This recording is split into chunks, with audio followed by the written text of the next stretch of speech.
আম্মু আব্বুর কাছে এত বছর পর ফিরে আসতে চেয়েছিল শুনে বেশ চমকে গেলাম। রহস্য আরো জটিল হতে শুরু করলো। যাই হোক, পুরোটা জানা জরুরি। আমি বললাম, আচ্ছা ডিভোর্সের কারণটা আগে শুনি। আনাজ বলল, তাদের ডিভোর্স হয়েছিল একটা বাচ্চা চুরি ইস্যু ধরে। তবে তার আগে তাদের মাঝে একটা বিষয় নিয়ে ঝগড়া হতো। আমি বললাম, কি বিষয়? আনাজ বলল, তোর আম্মু রাজনীতিতে প্রবেশ করতে চেয়েছিল, তোর আব্বু সেটা মেনে নিতে নারাজ। উনি কোনোভাবেই এটা অ্যাপ্রিসিয়েট করছিলেন না। সেটা নিয়ে প্রায় ঝগড়া হতো তাদের মাঝে।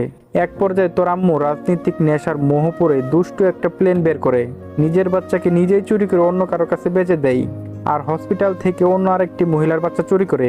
তোর আম্মু জানতো তোর আব্বু কোনোভাবেই মানবে না। এটা নিয়ে তাদের মাঝে আগে থেকে বেশি ঝগড়া হতে থাকলো। একসময় সেটা ডিভোর্সে পরিণত হয়। তোর আম্মু চেয়েছিল সেটাই।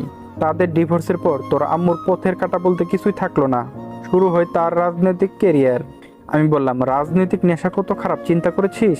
আনাজ বলল, ভালো মতো করতে পারলে রাজনৈতিক খারাপ না। আমি বললাম, আচ্ছা আম্মু আব্বুর কাছে দ্বিতীয়বার আসতে চেয়েছিল কেন?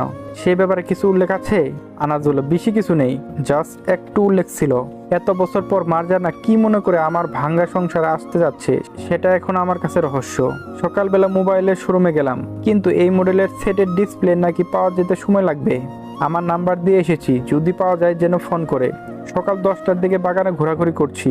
আব্বুর হাতের বাগান, বেশ বড়ই। এক পর্যায়ে ক্লান্ত শরীর নিয়ে বসে পড়লাম একটা টুলের মাঝে। না, বাগানের মাঝে বসার মতো ভালো কোনো পরিবেশ সৃষ্টি করতে হবে। জায়গাটা মন্দ নয়। হঠাৎ পিছন থেকে কে যেন আমার চোখ দুটো চেপে ধরলো। কে হতে পারে অনুমান করতে পারছি না। আমি বললাম, কে? সে চুপচাপ রইল। আমি জোর করে হাত দুটো ছাড়িয়ে নিলাম।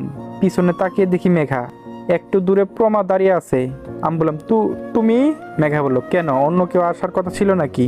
আমি বললাম, তুমি আসবে সেটাও তো কথা ছিল না। মেঘা বলল, সারপ্রাইজ দিলাম। মেঘা বলল, শুক্রবারেও কলেজ? আমি বললাম, আজকে শুক্রবার। মেঘা বলল, মনে হয়। আমি বললাম, বার কোন দিক দিয়ে আসে যাই একটু মনে থাকে না। আচ্ছা আজকে শুক্রবার, তাহলে গতকাল আসা কি প্রয়োজন ছিল? মেঘা বলল, সকালে প্রাইভেট ছিল, আর প্রাইভেট পরেই একদম এখানে। আমি বললাম, তোমার পিছনে গুপ্তচর দেখা যাচ্ছে। প্রমা বলল, এই আমাকে গুপ্তচর বলবেন না।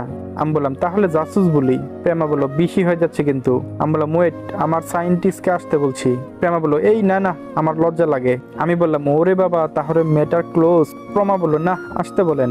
আমি বললাম, ভালো করে সিদ্ধান্ত নাও। প্রমা বলল, নিয়েছি। দুপুরে খাওয়া দাওয়া করে দুজন চলে গেলাম। আনাজ কি যেন একটা কাজে আটকে গেছে, আসতে পারিনি। সময়টা বেশ বোরিং লাগছে। গালিবকে ফোন দেওয়া যাক, পরিস্থিতি কেমন একটু জানা প্রয়োজন। হ্যালো। গালিব বলল, ঢাকা গিয়ে তো সব ভুলে গিয়েছিস। আমি বললাম, আরে না, ভুলবো কেন? গালিব বলল, তোর প্রতি বিশ্বাস নেই। আচ্ছা একটা সুখবর আছে। আমি বললাম, কি?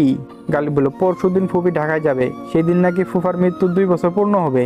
আমি বললাম, বাহ, এখন আলগা দরদি হয়েছে। কার কাছে শুনলি? গালিব বলল, আরে এখন যে পিএটা আছে না, তার কাছে জেনেছি। আমি বললাম, ছোট মামির অবস্থা কেমন? গালিব বলল, ভালো না, আজকে সকালে সিঙ্গাপুরের উদ্দেশ্যে রওনা হয়েছে। আমি বললাম, তন্ময় কি করছে?